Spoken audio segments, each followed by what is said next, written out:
भैया यार सर में दर्द हो रहा है काफ़ी, और नाक वाक भी बंद है, सांस वास सही से नहीं आ रही, फीवर सा लग रहा है यार। थोड़ा सा कुछ दवाई वगैरह दे दो यार, जो भी इसकी बनती है। अच्छा रुको देता हूँ, ये लो। भैया दवाई तो ठीक है, पर इसको लेना वेना कैसे है यार, ये तो बता दो। अरे सिंपल है, जो रेड वाली है वो खाना खाने के बाद, जो ब्लू वाली है वो खाना खाने से पहले, और इन्हेलर है जब सांस में कोई दिक्कत आए तो इन्हेलर ले लेना, और जो इन्हेलर दूसरा वाला दिया है वो सूंघने के लिए है। ऐसा कुछ हम सबके सामने हो रहा होता है, या कई बार हम लोग भी ऐसा कर रहे होते हैं, बिना डॉक्टर को दिखाए हम ले जाते हैं केमिस्ट पे, उनसे दवाई लेते हैं, आ जाते हैं, जो कि कहीं से भी सही नहीं है। वैसे मैं आपको बता दूं कि ई संजीवनी एक ऐसी योजना है गवर्नमेंट की तरफ से, जहां फ्री में आप डॉक्टर से इलाज करा सकते हो बिना किसी झंझट के या एक पैसे खर्च किए, और आपको कहीं जाने की भी जरूरत नहीं है। आपके दिमाग में चल रहा होगा भाई कि आयुष्मान भारत से कैसे अलग है, तो वो मैं आगे आपको बता दूंगा। साथ ही साथ इस वीडियो को एंड तक देखना और बिना स्किप करके देखना, क्योंकि बहुत जरूरी है। इनफैक्ट ये सच में इतना इंपॉर्टेंट, मैं क्या बताऊं आपको। चलिए शुरू करते हैं इस वीडियो को। मैं हूं इमाम और आप देख रहे हो fibre by India today.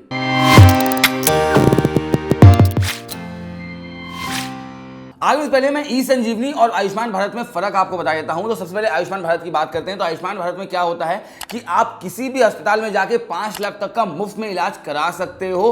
In fact सरकारी हॉस्पिटल हो या कुछ प्राइवेट हॉस्पिटल है जहां पे आयुष्मान भारत लिंक हो रखे हैं, तो वहां पे आप जाके 5 लाख तक का इलाज करा सकते हो। वहीं अगर मैं ई संजीवनी की बात करूं तो ई संजीवनी में आप डॉक्टर से कंसल्ट कर सकते हो। अगर आपको कोई बीमारी हो रखी है, या फिर मैं बोलूं कि कोई ट्रीटमेंट आप कराने की सोच रहे हो, तो उसके लिए भी आप कंसल्ट कर सकते हो, या कोई और इलाज आपका चल रहा है उसके रिगार्डिंग आपको बात करना चाहते हो, तो आप वो भी कर सकते हो। तो बेसिकली ये डिफरेंस है इन दोनों में। तो अब ई संजीवनी को आपको यूज कैसे करना है, कैसे आप डॉक्टर को दिखाने वाले हो, पूरा प्रोसेस में दिखाने वाला हूं। तो सबसे पहले हमें क्या करना है कि अपना फोन उठाना है और प्ले स्टोर जो है उसको ओपन कर लेना है, और इसमें से ई संजीवनी हमें डाउनलोड कर लेना है। स्क्रीन पे आपको दिख रहा होगा, यही ऐप आपको डाउनलोड करना है।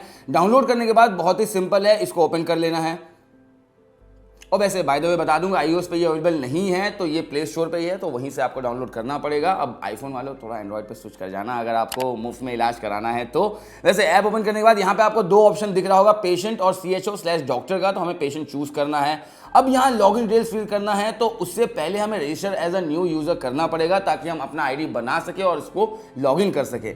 अब यहाँ हमें मोबाइल नंबर एंटर करना है, फिर गेट ओटीपी को सिलेक्ट करना है। उसके बाद जो भी ओटीपी आएगा वो एंटर कर देना है। उसके बाद वेरीफाई वाला जो ऑप्शन है वो हमें करना है, सिंपली उसको सिलेक्ट कर लेना है। अब यहाँ हमें कुछ बेसिक डिटेल्स फिल करना है, जैसे कि name, date of birth, age, email. उसके बाद फिर सेंड ओटीपी को सिलेक्ट करना है। तो इस चीज का ध्यान रखना है कि जो ओटीपी है वो आपके ईमेल पे आने वाला है, तो ईमेल को ओपन करके रखना, या फिर मैं बोलूँ कि हैंडी रखना भैया, वहां से ओटीपी लेके यहाँ पे एंटर कर देना है। उसके बाद फिर हमें नेक्स्ट कर देना है। क्या जेंडर जो भी है, मेल, फीमेल, अदर्स, जिसमें भी आप आते हो, जैसे मैं मेल सेलेक्ट कर दे रहा हूँ, मैं यहाँ से नेक्स्ट कर देता हूँ। अब यहाँ एड्रेस फिल करना है हमें, और फिल करने के बाद जैसे ही सेव करोगे, पेशेंट रजिस्ट्रेशन डन सक्सेसफुली लिखा हुआ आ जाएगा, और फिर हमें बस ओके कर देना है। अब हम सीधे लॉगिन पेज पे आ गए हैं। अब यहाँ पे हम मोबाइल नंबर या फिर ईमेल जो भी हम डालना चाहते हैं वो डाल सकते हैं। उसके बाद गेट ओटीपी कर देना है, ओटीपी जो आएगा उसमें यहाँ पे एंटर कर देना है। बहुत ही सिंपल है। उसके बाद लॉगिन कर लेना है हमें। उसके बाद अलाउ जो भी परमिशन मांगता है भैया दे देना है। वहाँ पे कोई तामझाम नहीं है, बस को सबको परमिशन दे देना है। उसके बाद यहाँ पे सबसे पहला जो ऑप्शन दिख रहा है ना, is it a follow up consultation, तो यहाँ हमें नो सेलेक्ट करना है, क्योंकि हम पहली बार आ रहे हैं।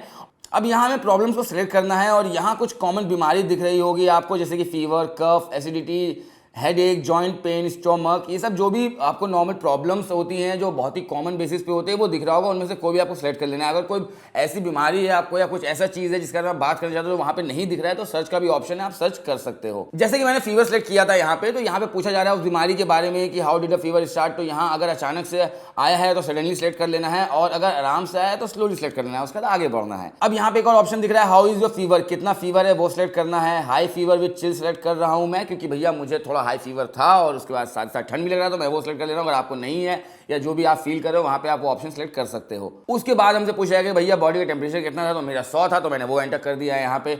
अब यहाँ पूछा जा रहा है कि और भी कोई प्रॉब्लम है, तो कफ और हेडेक सेलेक्ट कर लेता हूं मैं, फिर सेव करके नेक्स्ट कर देना है। जो भी आपको है बेसिकली, वो बेसिक जो स्टेप्स होते हैं वो हमें वहाँ पे फॉलो करना है, तो वो मैं अपने हिसाब से फॉलो फिल कर रहा हूँ। बाकी आप अपने हिसाब से वहाँ पे एंटर कर सकते हो।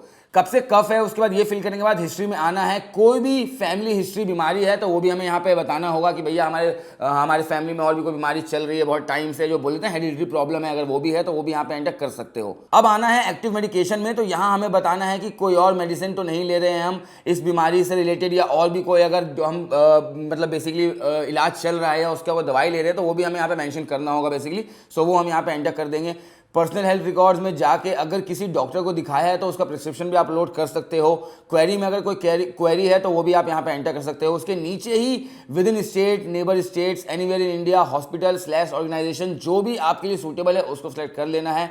स्टेट में जाके स्टेट सेलेक्ट कर लेना है। उसके नीचे ही सेलेक्ट OTP का ऑप्शन है, उसमें जाके जहां भी आपको दिखाना है या जहां भी आप इलाज करवा सकते हो वो OPD आप सेलेक्ट कर सकते हो। उसके नीचे ही फिर सेलेक्ट डॉक्टर का ऑप्शन है, उसको सेलेक्ट करने के बाद डॉक्टर का नाम आ जाएगा, उसको सेलेक्ट करना है। फिर उसके नीचे ही कॉल का ऑप्शन आ जाएगा और कॉल लगा देना है। सिंपली आपको बस फिलहाल अभी मैं लगाना नहीं चाहता हूं क्योंकि यार उनका टाइम बर्बाद होगा और ना मैं चाहता हूं कि मैं अपना भी टाइम बर्बाद करूं, क्योंकि फिलहाल अभी तो मुझे कोई मारी नहीं है। तो हाँ गाइज, ये जो स्टेप्स मैंने आपको दिखाई है सच में बहुत इंपॉर्टेंट है यार। मेरे हिसाब से तो आपको बिना डॉक्टर के कंसल्ट किए एक दवाई तक लेनी चाहिए, चाहे वो सर दर्द हो, फीवर हो, हेडेक हो, पेट में दर्द हो, कुछ भी हो, आपको बिना डॉक्टर के आपको दवाई मैं बोलता हूँ ना केमिस्ट से नहीं उठाना चाहिए, जो कि सही कहीं से भी नहीं है। क्योंकि आपके पास ऑप्शन है, आपका स्मार्टफोन है, आपको बस ई-संजीवनी डाउनलोड करना है, 5 मिनट देना है, आपको प्रिस्क्रिप्शन आ जाएगा, डॉक्टर बता देंगे आपको कौन सा दवाई लेना है नहीं लेना है। तो गाइस ये बहुत इंपॉर्टेंट है, बाकी लोगों से जरूर शेयर करना हो। और अगर कोई आप कंटेंट चाहते हो कि हम बनाए फाइबर पे तो प्लीज कमेंट सेक्शन खुला हुआ है, भर दो लिंक। और ज्यादा ये चैनल को लाइक फॉलो शेयर करना मत भूलना।